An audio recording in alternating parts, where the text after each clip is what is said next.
আল্লাহ, ভাস্কর্য বিরোধী আন্দোলন এটা তাওহীদ এবং শিরকের আন্দোলন, শিরকের সংঘাত ছিল। ভাস্কর্যের পক্ষে যারা ছিলেন তারা শিরকের পক্ষে ছিলেন, ভাস্কর্যের বিপক্ষে যারা ছিলেন তারা তাওহীদের ঝান্ডা সমন্বয়।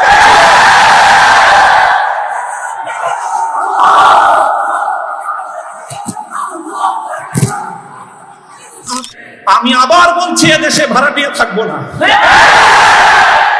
ভাড়াটিয়া হিসেবে থাকবো না। এই জমিনের মালিকানা সূত্রে এদেশে বসবাস করি, এই জমিনকে আল্লাহর জন্য মুক্ত করেই ছাড়বো ইনশাআল্লাহ।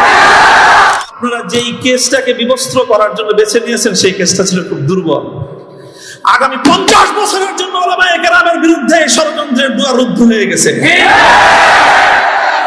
আপনারা যদি এই ধরনের ষড়যন্ত্র করতে থাকেন, জাতি আবার নতুন করে বলবে, এতদিন বলতো ইউসুফ আলাইহিস সালামের বিরুদ্ধে যে ষড়যন্ত্র করছে, মামুনুল হকের বিরুদ্ধে সেই ষড়যন্ত্র, সামনে বলবে মামুনুল হকের বিরুদ্ধে যে ষড়যন্ত্র হয়েছিল আব্দুল্লাহর বিরুদ্ধে সেই ষড়যন্ত্র। সরি বলেন, সে রক্তকে অস্বীকার করার চেষ্টা করবেন না। শাহাদাতের শহীদের রক্তের সঙ্গে গাদ্দারি করার মতো সেই বেঈমান কওমি মাদ্রাসায় জন্ম হয়েছে। আমি আপনাদের শুকরগুজারি আদায় করতেছি যে আপনারা এই অভূতপূর্ব আজকের আপনাদের এই উপস্থিতি এবং আপনাদের এই অভূতপূর্ব উচ্ছ্বাসের মধ্য দিয়ে আপনারা ইসলামী আন্দোলনের পথ চলার একজন পথিককে অনুপ্রাণিত করেছেন। আল্লাহ রাব্বুল আলামিন আপনাদের সকলকে এর উত্তম বিনিময় জাযায়ে খায়র নসিব করুন। আমিন। কাটা কাটা কয়েকটা কথা আমি বলবো, সময় দীর্ঘ নয়।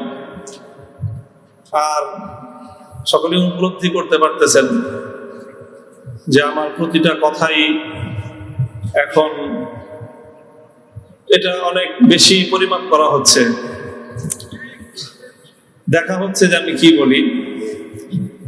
আপনারা যতটুকু মনে করতেছেন যে শুধু একটা কর্তৃপক্ষ দেখতেছে তা না, দুইটা কর্তৃপক্ষ দেখতেছে, এবং একটা কর্তৃপক্ষ আরেকটা কর্তৃপক্ষ থেকে অনেক বেশি প্রবল।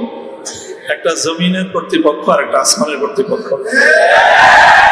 আমি আপনাদের কাছে দোয়া চাই, জমিনের এই কর্তৃপক্ষের প্রভাব থেকে আসমানের কর্তৃপক্ষের প্রভাব যেন আমার উপর বেশি থাকে।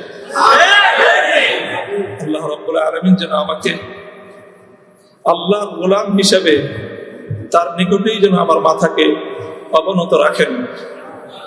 এই দোয়াটুকু আপনারা সকলে আমার জন্য নিভৃতে একান্তে করবেন।